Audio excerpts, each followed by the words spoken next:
Here with Northwestern State women's head coach Jordan Dupuy. The Lady Demons, another flip-flop week, this time starting on the road at New Orleans on Wednesday night before coming home to start a 3-game homestand, something that, Coach, I know you're looking forward to, but you don't ever want to look too far ahead, so let's go ahead and kind of recap last week, get your first conference win, and then you had a tough start at Southeastern, but you've mentioned this several times.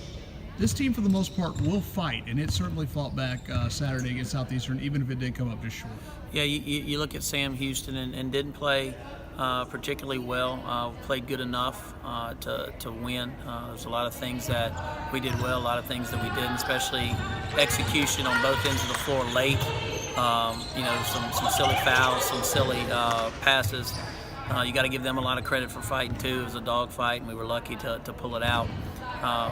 I told them in the locker room, congratulations on the win, but if we played that way on the road, it'd be a long day. And we carried that same effort into the first half of the game at Southeastern, and they came out on fire, flying around, feeling good after their first victory, which was a road victory, and opened up a 37-18 lead at half. We did a great job of fighting back and giving ourselves a chance late, but if you look, in the fourth quarter, we missed four 50-50 balls that we should have gotten, and also watched them lay the ball in 4 times instead of, in all honesty, laying them out and making them earn it on the free throw line. So, tough lesson to learn. Again, a lot of credit for our ladies fighting back, but again, there's not a lot of moral victories involved with losing. There's lessons, but hopefully we'll learn that lesson. We'll carry it over into our preparation for UNO. You mentioned it just there, 18 points in the first half, then you turn around and score 47 in the second down at Southeastern. And I think right now, if you had to look for a keyword, it's got to be consistency, not just an effort, but execution as well. Yeah, there's no doubt. Consistency has been a word that we've thrown around since April last year. And the fact is, we haven't been consistent. And if you're not consistent in the classroom, if you're not consistent in the community, but you're going to try and be consistent on the court, it doesn't work. You have to be consistent in all phases and all aspects of your life. We haven't done that. That's why the chemistry on the court isn't what it needs to be. When it is, we look very good. And we didn't change much from a scheme standpoint against Southeastern. They just decided to go at it hard, make things happen on the defensive end. And when we set the tone on the defensive end, the offensive end always tends to pick up, which it did. Defensively, you did do a really good job of slowing Taylor Underwood, and I think going into this game, that can be a good thing and maybe a double-edged sword. When you do see Randy Brown, who is the leading scorer in conference in terms of all games, Underwood leading in conference games before Saturday, different style of player, Randy Brown to Taylor Underwood? I think they're a lot of the same characteristics. There's not a shot that they take that's a bad shot. Anytime they catch, they're a threat to score.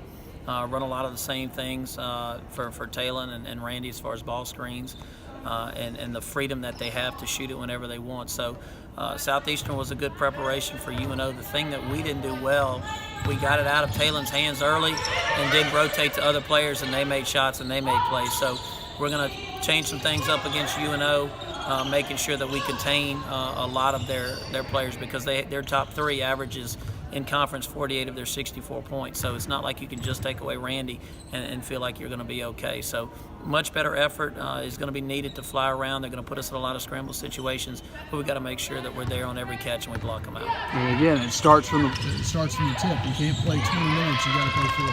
Absolutely, especially on the road. We're down 10 as soon as we walk in the gym, and our girls know that. We emphasize that all the time. And it'd be interesting to see what would actually happen if we play a full 40 minutes. Our numbers are a little bit limited, but it doesn't matter. It's about will, it's about your preparation, it's about your ability to adjust, it's about your want to. It's not about skill, it's not about scheme when it comes to conference, and we've got to make sure we understand that. If our will is greater than our opponent, we'll win.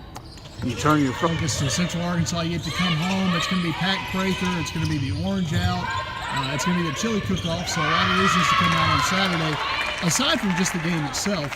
But when you look at Central Arkansas, it's going to be quite a different story than the 2 teams that have faced before. A defense-first team that now, with the addition of Camry Orr, has the ability to score a lot more efficiently than they have in the past. They do, but what really concerns me, what they're really good at, is their defense and their toughness. Always well prepared. They do a great job scouting their opponents. They know your calls. They know exactly what you're going to do. And to hold Lamar, to a team that's very good on the offensive end, that's put up 100 a few times this year, to 37 points, it's very difficult to do. Not only are they going to defend you, but they're going to block you out. They're going to be extremely physical, and it's a mentality that they play with and practice with every single day.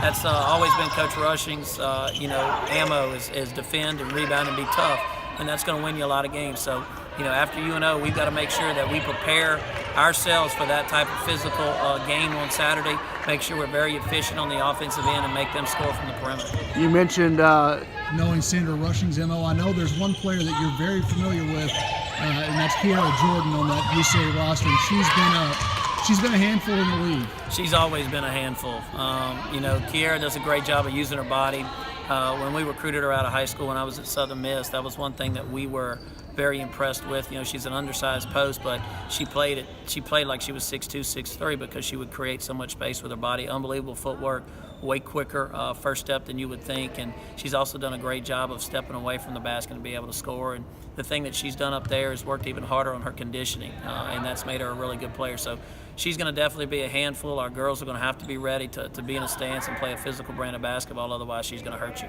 All right, thanks, Coach. Thank you.